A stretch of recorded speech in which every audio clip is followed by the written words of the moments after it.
In this video, I want us to have a look at a clip of Buzeki, a clip that has been going viral since yesterday. We all know that Buzeki contested for Uasin Ghishu gubernatorial seat in last year's elections, a race he claims he was rigged out by William Ruto. Listen to this before we continue. Wale walipigia Kibaki ilikuwa wachache sana. Hata mimi mwenyewe wakati huo, kwa sababu ni mkale, niliambiwa tupigie Uhuru kura na nilipigia Uhuru na Uhuru akashindwa na akaconcede defeat. Akasema nimekubali nimeshindwa, basi uongozi ikashikwa na Kibaki. Kibaki akikuja power, KCC ilikuwa imeshachukuliwa. Kibaki akaenda akalipa 540 million akachukua KCC. Sisi hatukuwa tumempigia kura, akarudisha. Kidogo hivi mahindi Kibaki akiingia in 2003 gunia moja ilikuwa shilingi 360. Within 2 years Kibaki alipeleka mahindi mpaka shilingi 2500. Mbolea ilikuwa shilingi 6000. Within 3 years of Kibaki government, Menjo, mbolea ilikuja mpaka shilingi 2200. Na huyo ni mtu sisi hatukupigia kura, lakini tulitajirika tukiwa community ya Wakale kwa njia ile mtu hawezi kusema. When Kibaki came to power, mimi nikisimama hivi I'm a product of Kibaki. Because when Kibaki came to power, I was a very small businessman. Nilikuwa na employ watu 100. In 10 years of Kibaki, I was employing 3,000 people. Kwa hivyo mtu atuletee sera, usituletee uoga na kutuletee ubinafsi. Ubinafsi yako utakaa naye. Taya ole taya. Na wakati ule mwingine, mimi nataka niseme watu wa Uasin Gishu. Listening very keenly to Buzeki, Buzeki seems to be comparing Kibaki's government to William Ruto's government. And it might be possible he's doing that because William Ruto has been very vocal, saying he admires Kibaki and he wants to be like Kibaki. Buzeki is saying that upon Mwai Kibaki coming into power, and the Kalenjin nation never voted for Kibaki in 2002. Majority voted for Uhuru Kenyatta because of Moi. When Kibaki came to power, KCC was dead, but he revived it. And he revived so many parastatals that turned out as a blessing to the Kalenjin nation. Kibaki never sold these parastatals the way William Ruto intends on doing. Kibaki's rule benefited the Kalenjin nation. Ironically, in a William Ruto's rule, the Kalenjin nation is suffering. Maize farming in the Kalenjin Rift Valley is almost dead. Uasin Gishu for a very long period of time has been known as the breadbasket of the country, going on its maize plantation. That one is almost dead.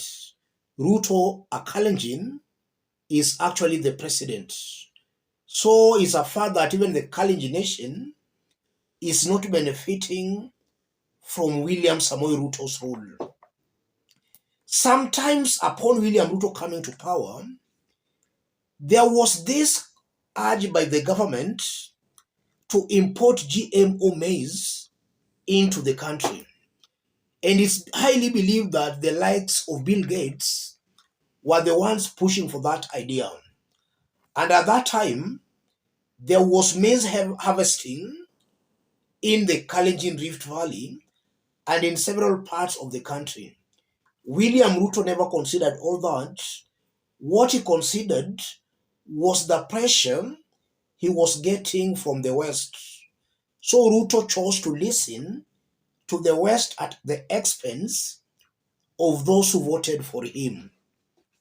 Buzeki is trying to bring out something like that. And then he says that he can't be intimidated, he can't be threatened. Buzeki is opening a new war front in the Rift Valley, Kalenjin Rift Valley. Already we have seen several leaders elected through UDA rebelling against William Ruto, and some even apologizing for having voted for William Ruto. We saw recently Kapengure MP apologizing. We saw Bomet governor actually making it very clear that Kenya Kwanza government is very insensitive. These are UDA leaders who are in the Kalenjin nation.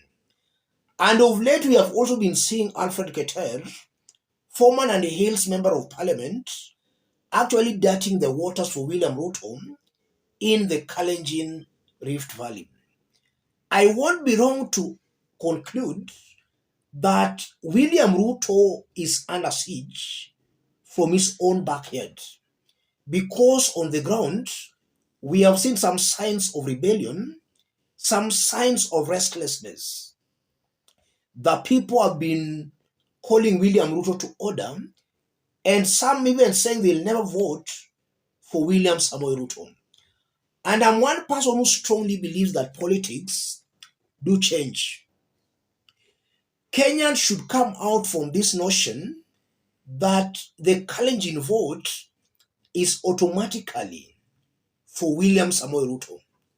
Kenyans should come out of that kind of a thinking. Things are changing. Some of us, we never expected that the Gema nation, the Kikuyu nation, would abandon their son to support somebody who actually caused them a lot of pain in 2007. But from what we saw, it's possible the Gema nation might have abandoned their son for somebody who caused them pains in 2007. So even in this coming 2027 elections, I'm not ruling out anything here. William Ruto has to tread very, very carefully. Just as the Gema nation abandoned Uhuru Kenyatta, from what we are told, it's equally possible that even the Kalenjin nation might spring a surprise and they might just teach William Ruto a lesson of his life. And I'm saying that because the Kalenjin nation is suffering just as any other part of the country is suffering. And they are suffering more, and they are even bitter more, because they had so many expectations of a William Ruto's presidency. William Ruto is doing the exact opposite of what he promised these people. And that's why I believe Kenyans should not take that lightly. It might be possible that we are witnessing a history in the making where William Ruto might be dumped by his own tribesmen and women who he thinks already he has their votes. That's very, very possible.